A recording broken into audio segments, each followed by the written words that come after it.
First of all, I would like to thank Paula Gortazar and David Bate for organizing this today's conference. The title of this paper, Towards Techno-Worlds, Photography in the Hands of AI Systems, could suggest that artificial intelligence systems have taken control of the images I will show today. However, my title serves as a slight provocation to highlight the common discourse on the fear that AI system image generators will take over the visual field and in particular replace the artist. I do think there are several areas of creation that will be and already are deeply impacted by the advent of these new tools, and that several ethical issues must be questioned in terms of representational bias and the visions of the world that these AI image generators are producing, which are far from neutral.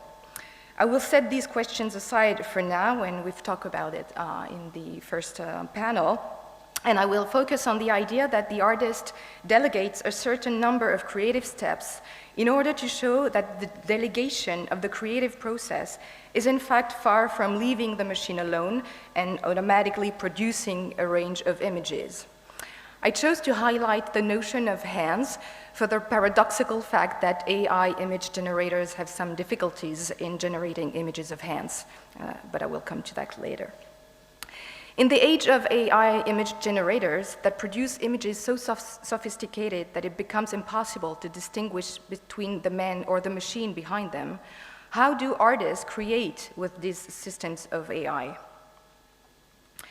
With these systems that can imitate the hyperrealistic photographic look, photography is being rethought in terms of its indexical value, but also in terms of its uses as a creative medium.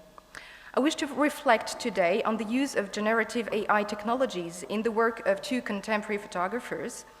First, I will study the new series made by Swiss photographer Matthieu Gafsou, entitled Chimeras. I will compare it with the recent series D'après Ramu, After Ramu, from French and Swiss-based photographer Mathieu Bernard-Reymond, who also uses generative AI technologies based on prompts. I wish to show how these technologies reshape the process of photography in certain ways and how they highlight several attitudes that are properly photographic in the making of these series. As Antonio Somaini shows, the recent history of AI in the visual culture is marked by three major stages. The first dates back to the early 2010s, with deep learning algorithms such as convolutional neural networks in machine vision systems capable of analyzing entities in images, systems that became more and more important in the visual field. The second step dates back to 2014 with Ian Goodfellow's inventing deep learning algorithm called generative adversarial networks, GANs, that enable to generate an image or modify an image. The third key step in the advent of AI systems in visual culture is the launch in spring 2022 of generative AI models that function with prompts. Stable Diffusion, Disco Diffusion, Midjourney, and Dall-e, the four image generation systems that work on the basis of prompts, text instructions transformed into visual data, each have their own unique features and renderings. My first case study is the new series made by Swiss photographer Matthieu Gafsou for the Techno-Worlds exhibition, which I had curated last year, and that was displayed outdoor in the field in front of the library of the University of Lausanne, Switzerland. I invited four Swiss artists, Catherine Ottenegger, Matthieu Gafsou, Pascal Greco, and Camille Scherer, to take over the outdoor space, with each artist proposing an original project created specifically for the exhibition. The exhibition was meant to reflect upon our future world in engaging with our technological and digital present times. How can tomorrow be imagined? What worlds can be envisioned in direct connection with technologies and digital tools? Chimera is a photographic series conceived as a narrative that plunges visitors into a world of ruins where the earth burns, animals suffer, and people struggle. When I contacted Matthieu Gafsou about the exhibition, he had just finished his latest series, Vivant, in which he develops in a very personal way his concerns about the ecological crisis. When I contacted him in the summer of 2022, image generation systems such as Dall-e and Midjourney were on everyone's mind, having become accessible in the spring of the same year. Intrigued by these new tools, Gafsou suggested to try them out by incorporating his ecological concerns. Matthieu Gafsou used the Dall-e program for his Chimeras series. Although the system is opaque in terms of the image bases it uses and its code, Dall-e is nevertheless very efficient in terms of its understanding of textual instructions and the realistic quality of the images. Thus, it is hardly surprising that Matthieu Gafsou used the Dall-e 2 AI system in particular. Dall-e 2 describes itself on the homepage of its website as, I quote, an AI system that can create realistic images and art from a description in natural language. The adjective realistic is chosen by the American company to describe the rendering of its images. The media have discussed this realism, particularly with regard to the fears that weigh on information. The media coverage of the photography prize awarded to the German photographer Boris Eldagsen for his image generated with Dall-e, Pseudonymisia the Electrician, at the Sony World Photography Awards in April 2023, established a form of rivalry between the generation of images using AI and photography. Eldagsen's refusal to accept the prize on the grounds that, I quote, AI is not photography, that is, that the two mediums differ, positions the particularity not so much on photography than on the originality of images created using Dall-e and similar software. On his website, he argues that this new practice should be called promptography, a neologism that emphasizes the heritage of photography while replacing the prefix photo, light, with prompt in order to distinguish it from photography and highlight its close link to textual instructions.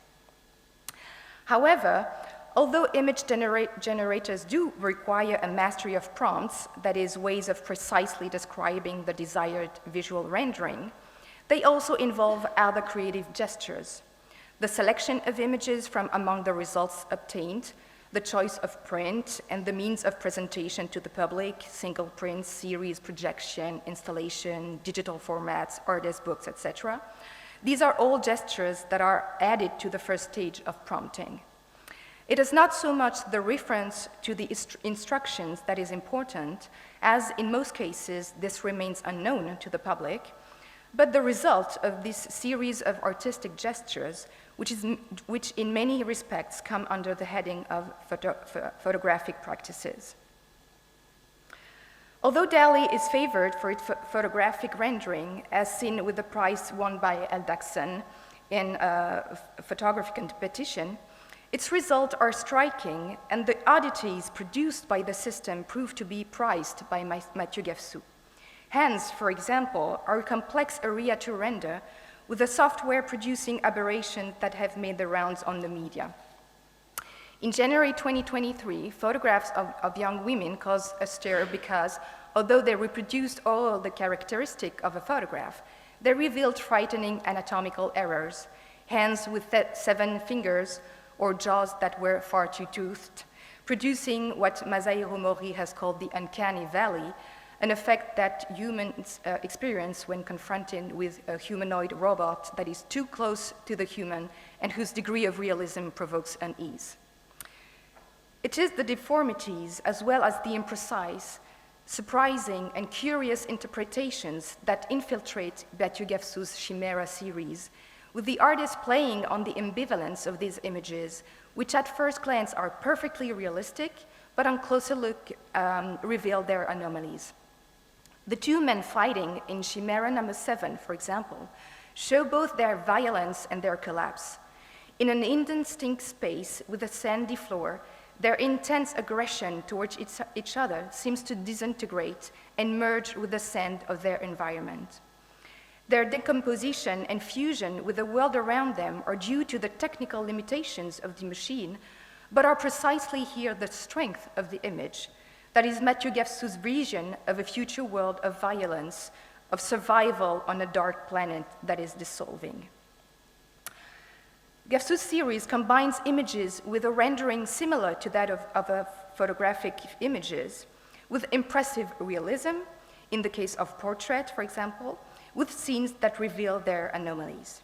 He has extended the use of automatic systems to the translation of his prompts from various texts using DeepL, and to the automatic colorization of black and white images available on Photoshop.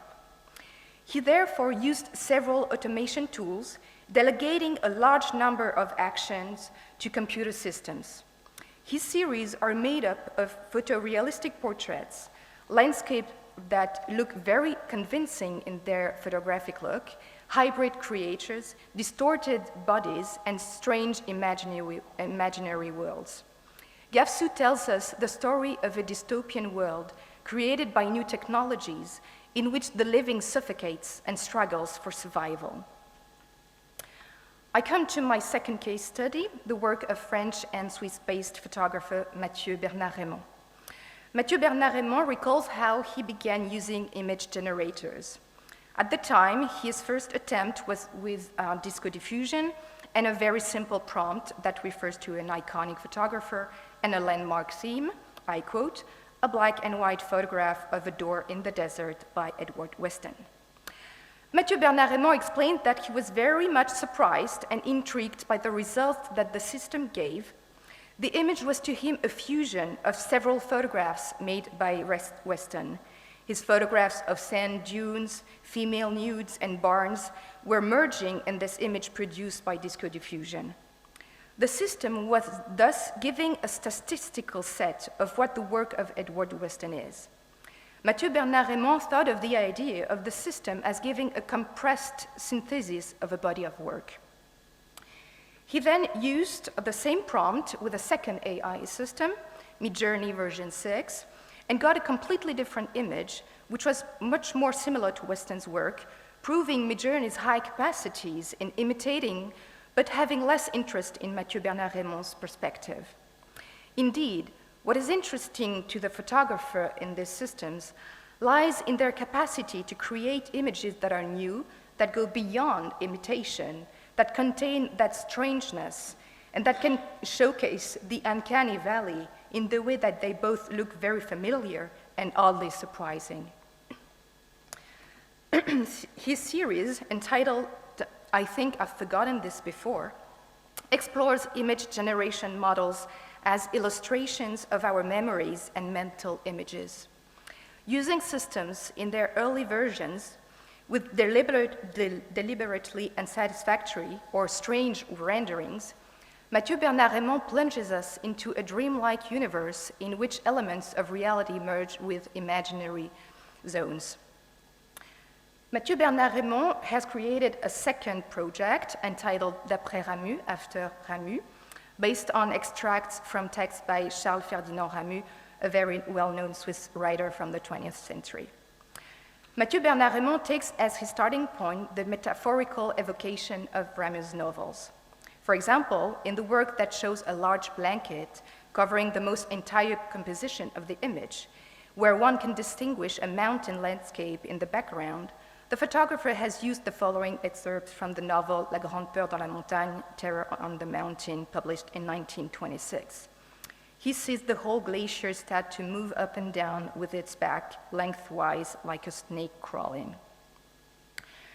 The series has been shown this year at the Signal L space in Lausanne, located next to the Museum of Photography Photo Élysée. In the exhibition space, Ramus' formulas were reproduced on the floor below each image displayed on the wall.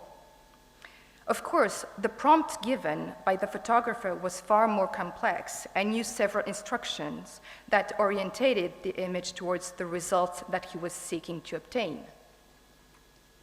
The artist also added some of his own photographs to the system in order to generate images that used his own images. The text takes here a manifold role in its relation to the image. It is a part of the prompt used to create the image. It is a quotation from a writer that stands at the core of the series, at the central theme, and it is used as the title of the work. To conclude, what stands out to me in these two examples is the relationship between the medium used, which is valued for its photorealistic rendering, and the use that the artists make of these tools. With generative AI, it seems to me there is a renewed relationship between photographic aesthetics and the medium's link with reality and the referent. Systems such as Dall-e produce photographically rendered images that mimic the results of cameras. However, there is no relationship with reality. Everything is played out in a synthetic space where no referent exists. So although the image adopts all the features of a photograph, it removes the condition of indexicality from the photographic medium. To quote Pierce, oh, what did I do? Oh, here. So to quote Pierce, photographs, especially instantaneous photographs, are very instructive because we know that they are in certain respects exactly that the object they represent. This guarantee of truth has been largely challenged, and it is well known that since the beginnings of photography, manipulations of all kinds have been carried out, undermining the myth of the photographic truth. However, what I find particularly interesting here is the attachment of these systems from imitating photographic rendering to proposing realistic images, in other words, to quote Pierce, images that resemble exactly the object they represent, even though these systems establish no direct link with reality, which they merely reproduce and replicate. Whereas artists seek to play with the distortions of reality that can occur with these systems. I wanted to show today the singular eye that emanates from these projects and the subjective and artistic vision emerging from Matthieu Gafsou's Chimeras series, as well as from the two series made by Mathieu Bernard-Reymond, that both highlight the dreamlike and creative potential of these tools when appropriated by an artist. The hands are, of course, still those of the artist, or I should say the hands can be delegated, because what prevails is the eye, the vision of a human or artist. One finds Gafsou's photographic eye in the Chimeras series. The portraits generated resemble those he has taken in the past in their approach, the intense chiaroscuro, and the expression of humanity that emanates from them, for example, in the Only God Can Judge Me series. However, it must be said that it is precisely a certain degree of sharpness that is missing from the image generated. So it's not so much realism that constitutes the artistic interest of these systems, contrary to what the industry claims, but the slight differences, the imperfections that escape photorealism. To conclude, these Techno-Worlds, that is, those of images produced by AI image generators, are far from machine visions, and they are always the results of humans and the data sets used, which are never neutral. Artists who use these systems develop their own perspective in playing with the technical potential of these systems, making a large number of human decisions and processes, such as selecting, reframing, and rearranging in a series that are very close to photographic gestures. They start a dialogue with the system by using prompts, but the voice is always theirs, and the images express the artist's own vision of our techno worlds. Thank you very much.